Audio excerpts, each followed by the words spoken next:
যখনই বৃষ্টি পড়বে না তখনই সকালবেলা এরম ওয়েদার হয়ে যায়। আর আজকেও সেম কাণ্ড ঘটেছিল। আর এরকম অ্যাস্থেটিক ওয়েদার তো আমার ভীষণ ভালো লাগে, তাই একটু ভাবলাম ক্যাপচার করে নিই। তারপর সকালবেলা রিচুয়ালসগুলো কমপ্লিট করে একটু কফি খেলাম, আর এখানে কফি বানানোটা তোমাদের সাথে দেখাই। আর তারপরে একটু আইসক্রিম এনেছিলাম, এইখানে লিচি ফ্লেভারের এটা ছিল, ভীষণ ভালো খেতে। আর পাড়ার সামনে একজনও বিকতে এসেছিলো, ওখান দিয়ে নিয়েছিলাম, কারণ এমনি লিচি ফ্লেভারের আইসক্রিম নর্মালি দোকানে অত পাওয়া যায় না, তো ওরা যখন বিকতে আসে তখনই পাই। অত টেস্ট ছিল না, মিষ্টি ছাড়া সেরকম কিছুই ফ্লেভার পাইনি আমি। তো তারপরে আর কিছু বলতে গেলে রেডি হয়ে নিই, কারণ বিকেলবেলা আজ আমাদের একটু বেরোনোর ছিল। কারণ দিদি একটা বেস্ট ফ্রেন্ড বলতে পারো, বান্ধবীর বাড়িতে আমাদেরকে যেতে হবে, কারণ ওরা ইনভাইট করেছিল।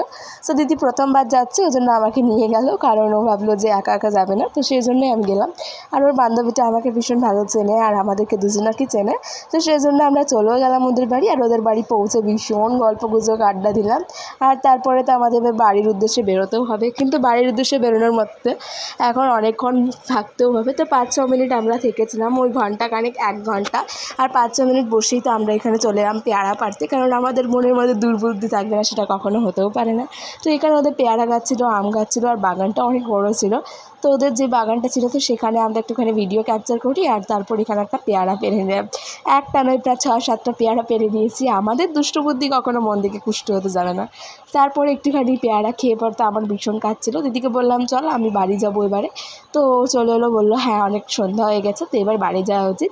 সন্ধ্যেবেলা আসবার সময় এখানে একটা মন্দির ছিল, তো মন্দিরে একটু দর্শন করে বাড়ি ফিরে এলাম। তো দ্যাটস ইট ফর টুডে। আর আমাদের চ্যানেলে নতুন থাকলে চ্যানেলটাকে সাবস্ক্রাইব করে নাও, যাতে নতুন নতুন ভিডিও